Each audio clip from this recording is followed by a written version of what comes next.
A good writer must also be a good reader. So, fellow writers, what are you reading these days, and what lessons can you learn from it to apply to your writing? Hey, it's Sam with another Friday video for you. I'm going to answer those questions for myself in just a little bit here. You'll have to forgive me if you're watching the video. I guess if you're listening to the audio version later, you won't notice. But if you see the video, it's just I recently, my doctor prescribed me contacts, and I'm still getting used to them, and I don't like them at all. I've been a glasses guy pretty much since I started needing glasses, and so if my eyes are watering today, it's the contacts. It's been an adjustment period for sure, and this morning was difficult. So anyway, I'm gonna try not to focus on that. I'm still, my vision is adjusting, and they're not helping my vision yet. I mean, maybe they would over time, but I'm not sure if I'll make it that far. I think I just need to go back to glasses. Anyway, you didn't come here for my medical information. I want to tell you about the most recent book I read and things we can learn from it. And what I read, it's a big one. Here it is, The Iliad of Homer, translated this edition by Richard Latimore. So this edition is from like the 50s, but of course the Iliad is like hundreds of years old. I mean, thousands of years old. It's like hundreds of years, like centuries before the New Testament. So yeah, because I was looking at the Greek, and I can read New Testament Greek. I mean, with some effort and difficulty, but I can read it. But I have studied it, but the introduction contained a little bit of the Greek, and this was written in. I was like, I don't know this Greek. Anyway, yeah, the Iliad. Big book, obviously. Not only big. It's like 500 pages of text here, but also a classic in history. I'm reading a lot of fun, frivolous fiction like Star Wars books and modern sci-fi and stuff. I enjoy that stuff, but my degree was in literature. Actually, my two degrees were in literature, and I try to keep my maybe one foot in the classic literature world once in a while. So I'm trying to read maybe one classic a year or one every once in a while. I don't know. Um, and the Iliad is one of my wife's favorite books. I never read it before this. It's one of my wife's favorites. She was a student of the classics also, and so I read the Odyssey years ago in high school, but I never read the Iliad. So I was like, if my wife loves this book, I need to read it and like figure out why it's important to her and everything. So I read it. Um, I liked many parts of it. I know there's stuff I missed. Okay, I mean, it's 500 pages. The language isn't easy by today's standards. I can read it, but it's like reading something like I mean, even I would compare it to Tolkien, even though he's closer to modern. He's writing in an old style, poetic language and long-winded sentences and things like that. It's not easy prose to read. You got to think about it and such. So yeah, I know there's stuff I missed. Let me tell you what I liked about it. So actually, I'll say this. I told you this is one of my wife's favorites also, um, and my wife is a big fan of war movies too. I am not necessarily a big fan of war movies, and I'll tell you why. But even within the Star Wars universe, which I love, Rogue One was a lot of people's favorite. It was not my favorite. It was just it felt more like a war movie, and I think part of the reason I don't get into them as much is I am drawn to characters, and sometimes in movies, there's not always a central character, or it's more about. It feels like it's more about the fighting than the maybe the large macro plot and the individual character. Even like, for example, Dunkirk. I watched that one, and I love Christopher Nolan. I'm a Christopher Nolan fanboy. I can appreciate Dunkirk was technically well done, but as far as personal enjoyment, it's not my favorite one to watch because I'm like, I don't really know the characters. We don't really get to know the characters very much. It's more about kind of the broad scope, which is, there's a place for that in film and literature and story and all that stuff. It's just not always my thing. Um, and so this is a little bit like that, and I'll tell you about the characters in a minute. And I did feel like at times there wasn't one main character, there was an ensemble cast, maybe. But yeah, so how do I start talking about the Iliad? I mean, so obviously it's about the Trojan War, and I did a little bit of just reading on that, and I didn't realize the historians even debate whether the Trojan War actually happened. I mean, obviously this version is fictionalized and mythologized. It includes the Greek gods, as talking characters intervening in the events, but I assume there was at least a historical conflict this was based on. Apparently, historians are divided on that, so I don't know. So this is obviously, I mean, legend, maybe based in loosely in history, but myth and legend. And I was wondering when I first started. I was like, is it going to be uh, just tell us the whole story of the Trojan War? And the answer to that is no. It picks up like years into the war, and I was like, that's. At first, I was like, it's a little odd, but then again, I thought about war movies like Dunkirk, like I mentioned. 1917 was one. I mean, I know it came out a few years ago. I only watched it recently-ish. I actually did like that one. It was focused on the main character, and it was very easy to follow.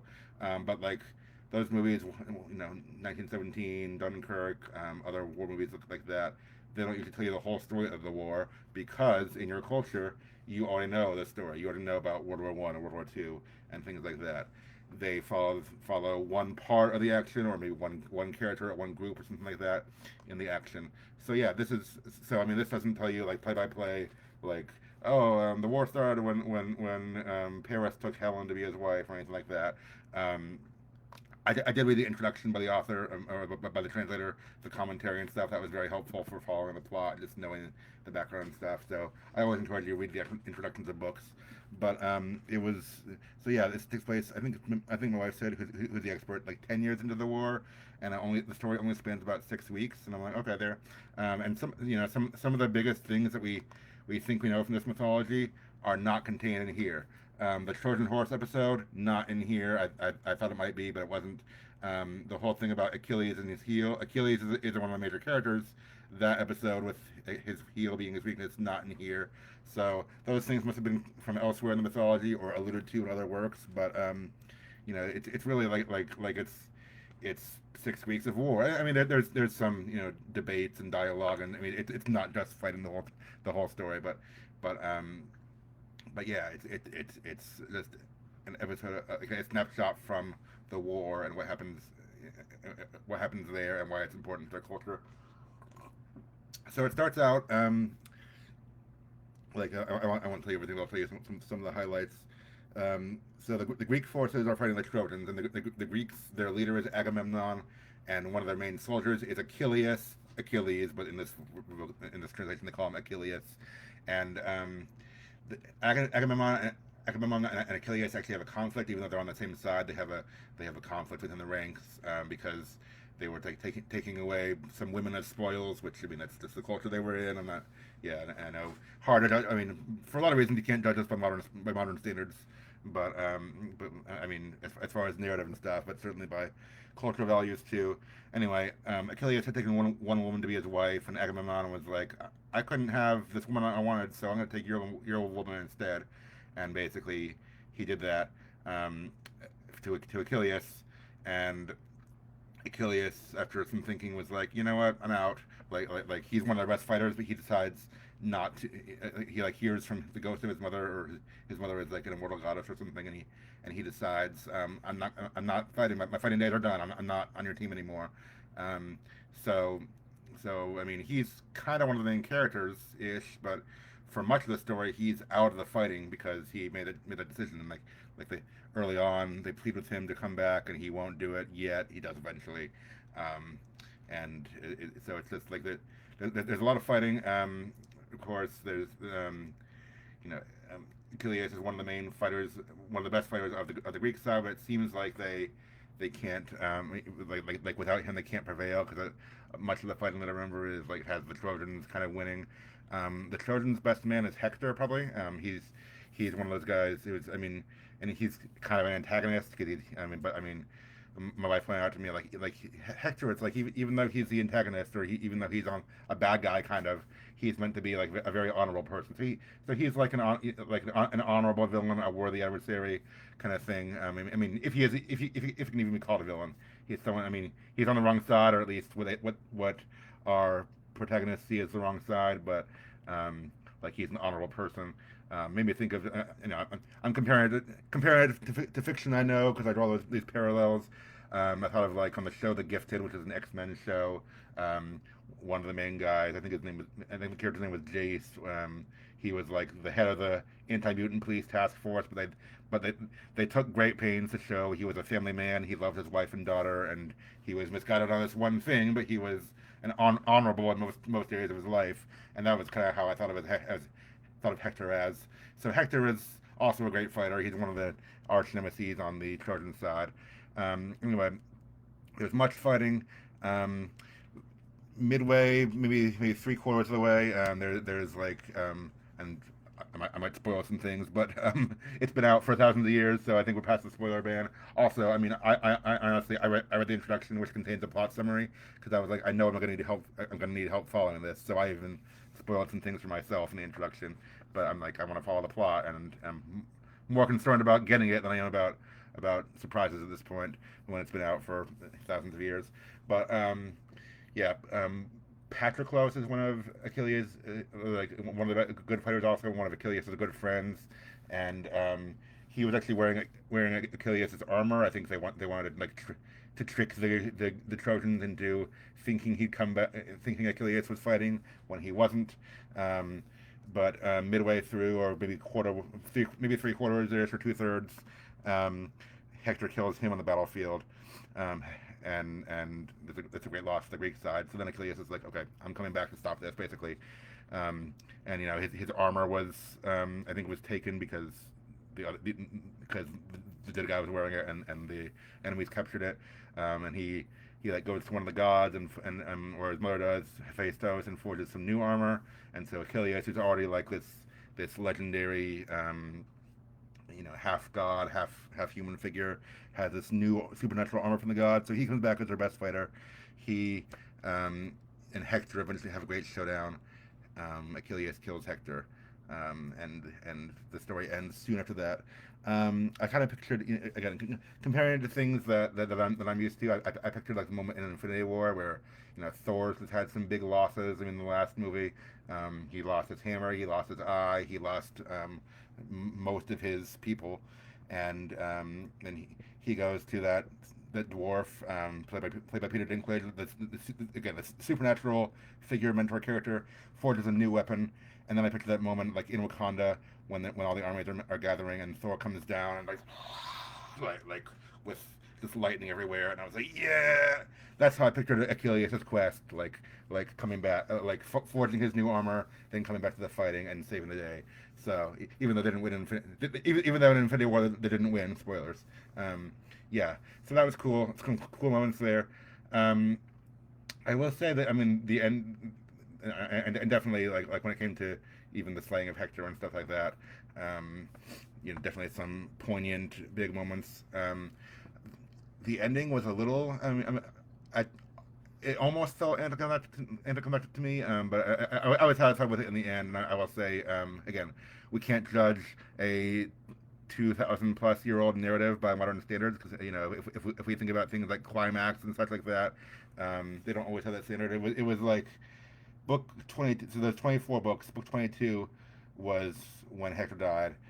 Book 23 was almost kind of a side quest. There was they were celebrating in Patroclus' honor, who since he had died, but the Greeks were having like these games and festivities in his honor, and it actually actually took a lot of time to tell about the games and who was winning those games they were having. And I was like, okay, this is like not what I expected for a climax, post climax chapter. In the end, I think book 24 did bring it to some good resolution, and it was, it's not the end of the war. The war is still going to be going on, but they buried Hector. Like Achilles at first was going to be like, no, I'm going to let your corpse rot here, so because of what you've done, so everyone can see it, and you don't get the honor of going back to your family. But he kind of softened, and like Priam, who is Hector's father and also the king of Troy, like made peace with Achilles, which is hard to do. I mean, it was it was an emotional scene. Like he Achilles killed his son. They could be mortal enemies, but it sounded like they were both just tired of fighting, and weary of all the death and killing, so they wanted to make peace. So there was at least temporary peace between the two sides.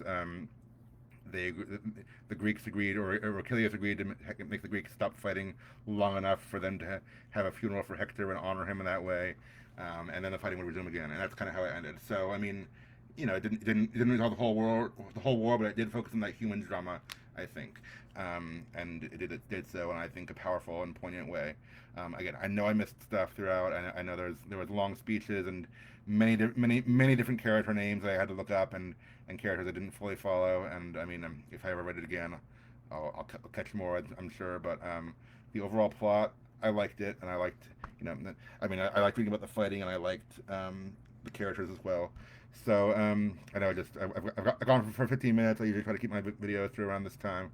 Takeaways, I would say humanize your heroes and humanize your legends. Like, even if you're writing about legendary characters, gods, or whatever. And I mean, I don't know. It's like some of us are doing fantasy and such like that.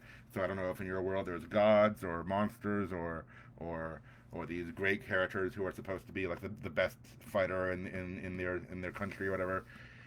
Even when you're writing about those characters, humanize them, make them fallible, make them still noble if that's who they're supposed to be for the story, but not invulnerable. Not one, certainly not one dimensional or unapproachable. You want them to be real and to be and to be able to have that human pathos, even in a great conflict like the Trojan War.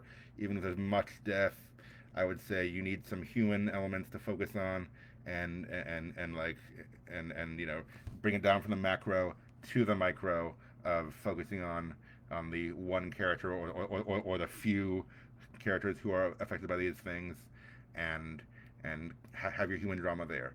So you can have your epic legendary conflicts, you can have your gods and monsters and great fighters and all that stuff. I'm all for that, but have your human drama, and don't forget to keep that at the center. That's my writing takeaway. Have a good weekend. Thanks for listening, and go read the Iliad if you haven't before. So see you next time. Bye.